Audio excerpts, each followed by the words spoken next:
They didn't hug me when I walked in. My dad looked right through me. My mum whispered, "You came?" Like I was a stranger crashing a private event. No one saved me a seat. I was still their daughter, technically, but standing in that ballroom, I felt like a ghost. Until the sky split open and a military chopper came for me. This isn't just one of those revenge stories.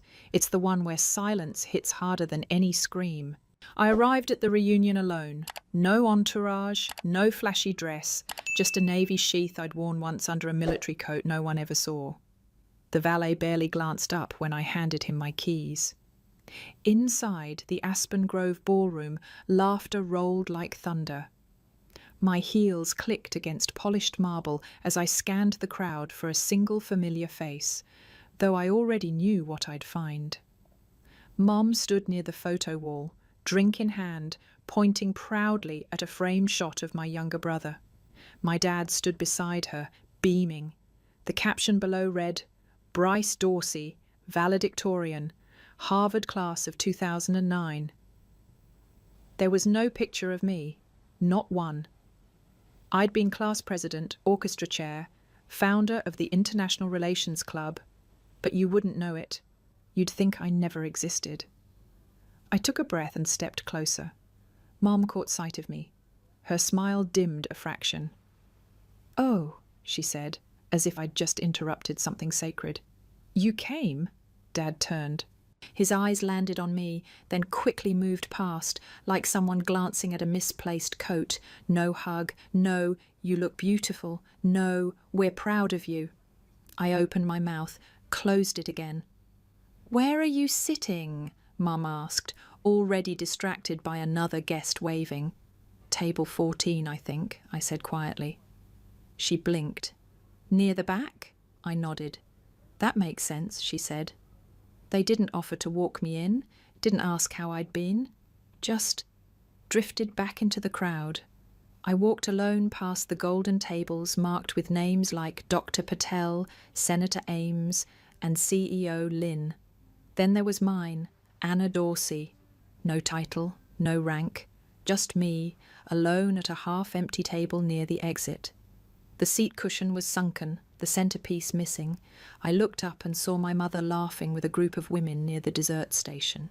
Her voice carried across the room. "She always was the quiet one," she said. "No ambition for the spotlight." And someone replied, "Didn't she join the army or something?" Mom sipped her wine and answered, something like that. "We don't really keep in touch." That one stung, not because it wasn't true, but because it was said like I'd asked for it.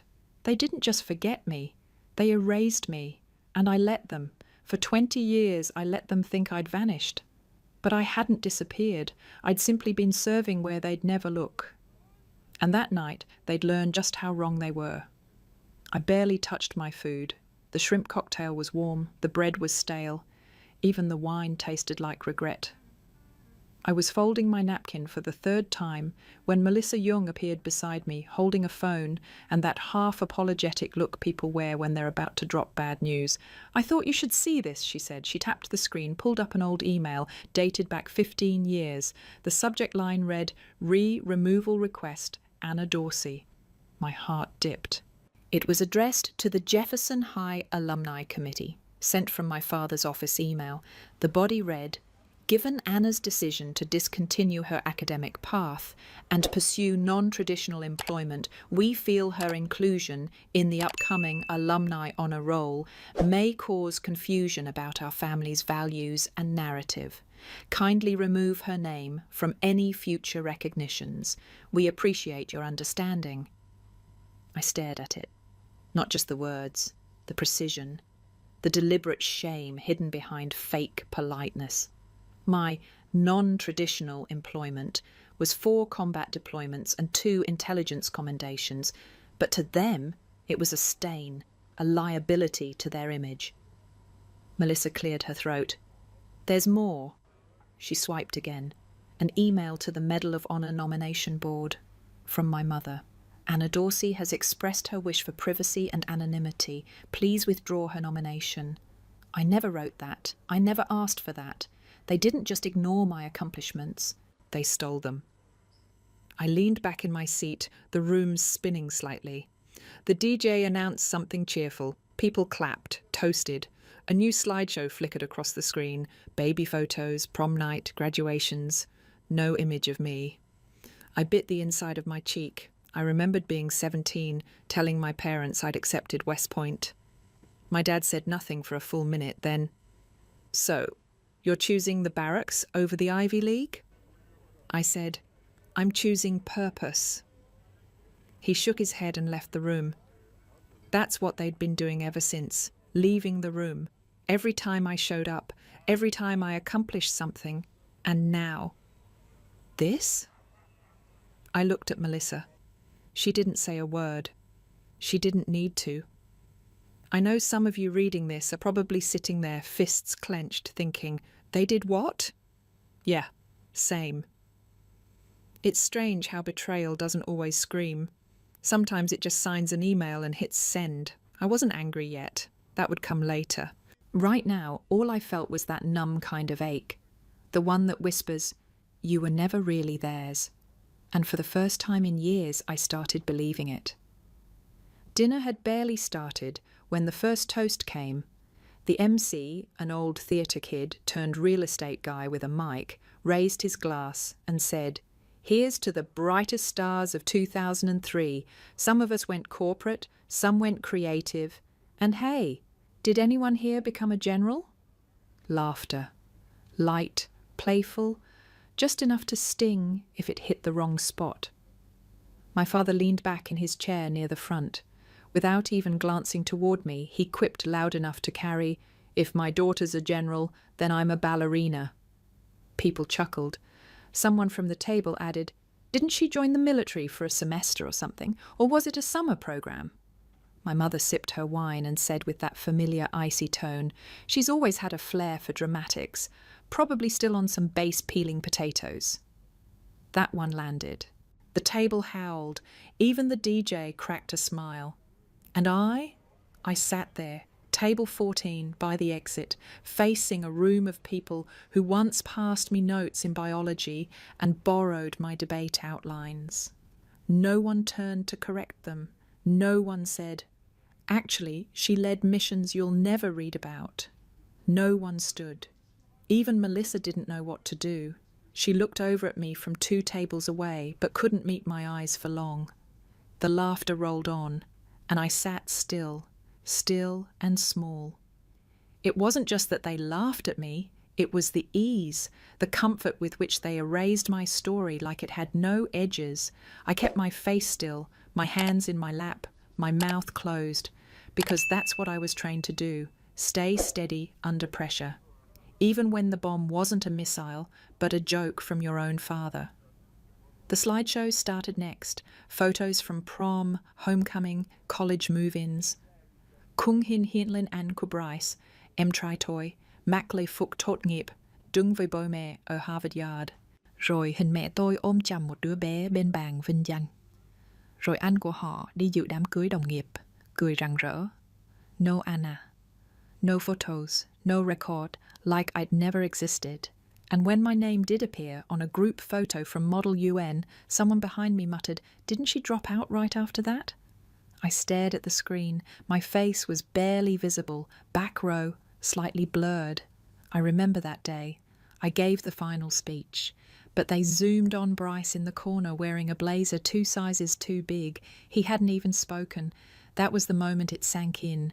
I'd been written out, not just forgotten, not misplaced, rewritten.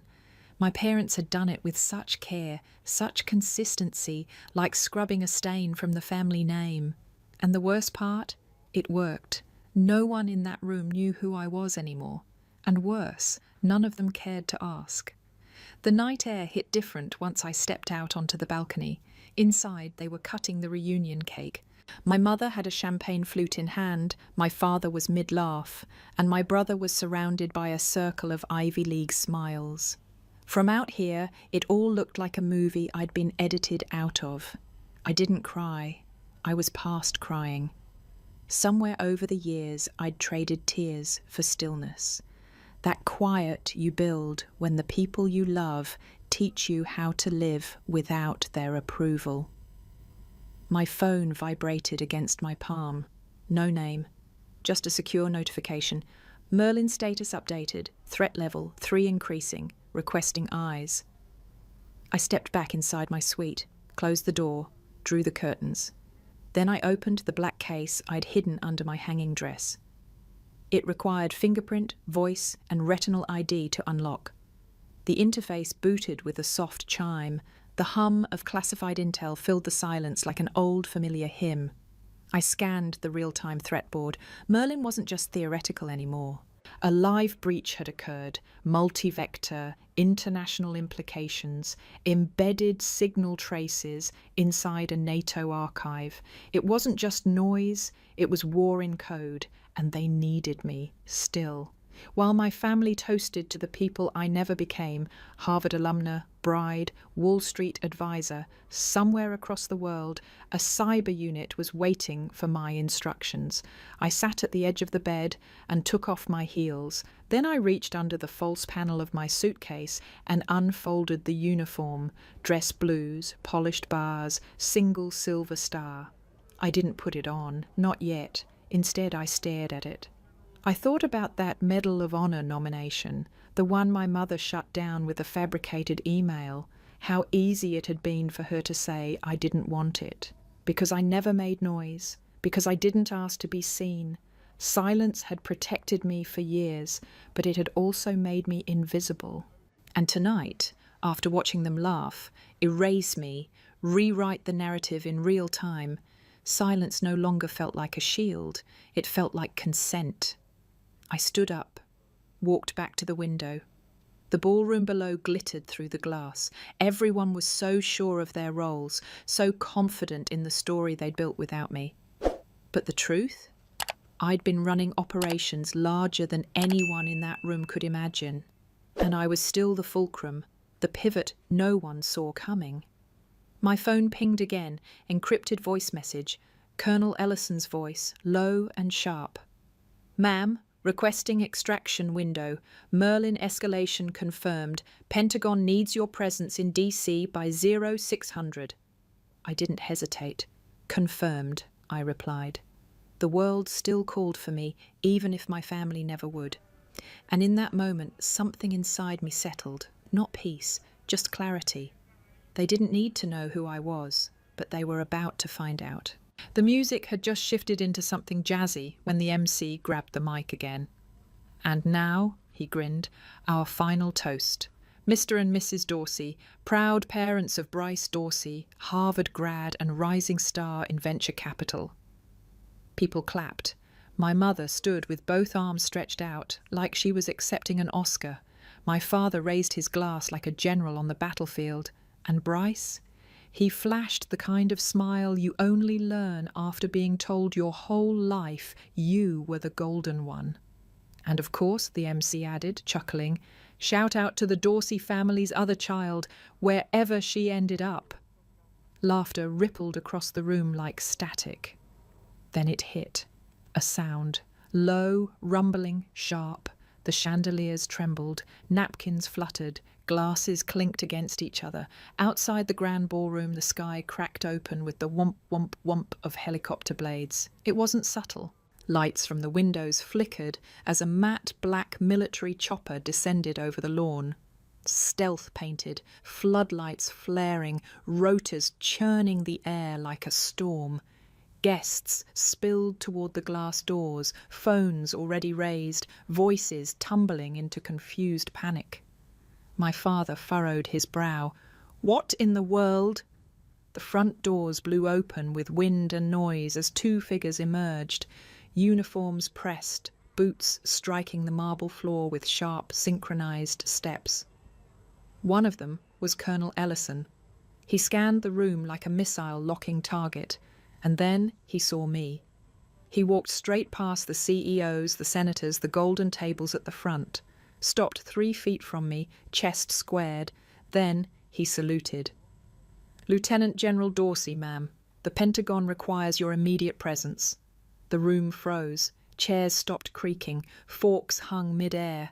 My mother's smile slid from her face like melting wax. My father's wineglass tilted in his hand. "Lut, what?" someone whispered. Ellison didn't flinch. "Ma'am, Intel confirms active movement on Merlin. Immediate extraction authorized." I nodded once. Across the room, the MC lowered his mic. The DJ didn't touch the music. Bryce sat slack-jawed, blinking like he was buffering. Then came the moment I'll never forget. A reporter, invited to cover the reunion, stepped forward with a trembling sheet of paper. "I've just received this," she said. "An internal leak from the Jefferson High Board, an email from the Dorseys in 2010 requesting the removal of General Dorsey's name from the alumni wall to avoid confusion over their family legacy." A gasp, one that felt like it sucked all the air from the room. I turned to face my parents, my voice steady. "You didn't just reject me, you tried to erase me." My mother opened her mouth, then closed it. My father stepped forward. "Anna, No, you don't get to speak now." I turned to Ellison. "Let's go." He handed me the classified folder. "Chopper's ready, ma'am." I walked past my mother, past my father's stunned silence, past Bryce's broken stare, past the table I was never meant to sit at. As I stepped into the cool night air, wind whipping my hair, I could hear the whispers building behind me. "She's a general. Wait, that's the daughter. They lied about her? Why would her own parents—" Let them wonder. Some truths don't need a microphone, just a moment loud enough to shake the sky. The Medal of Honor didn't feel heavy around my neck, not like silence did. Not like 2 decades of being erased by the people who were supposed to know me best. The South Lawn was full that morning. Press, cadets, military brass, senators. Even the president looked humbled as he read the citation. For acts of service beyond visibility, for protecting not only the mission, but the dignity of the invisible. When he placed the ribbon around my neck, I didn't smile. I stood straight, shoulders back, like I always had, because this wasn't about recognition, it was about truth.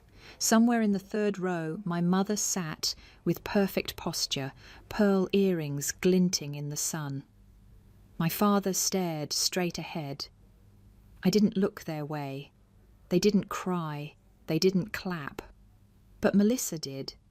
And so did Colonel Ellison, standing just behind the cameras, his chin lifted with pride. Later that day, I visited the new wall at Jefferson High, the Hall of Legacy. My name had been restored, not in gold, not in marble, just a clean bronze plaque with simple words, "Anna Dorsey, led in silence, served without needing to be seen." A few cadets gathered nearby, whispering. One of them approached, young, freckles, about the age I was when I left for West Point. "Ma'am," she said, voice shaking, "you're the reason I enlisted." I nodded once. That was enough. I don't know if my parents stayed to see the plaque. I don't need to know. That's the thing about being abandoned.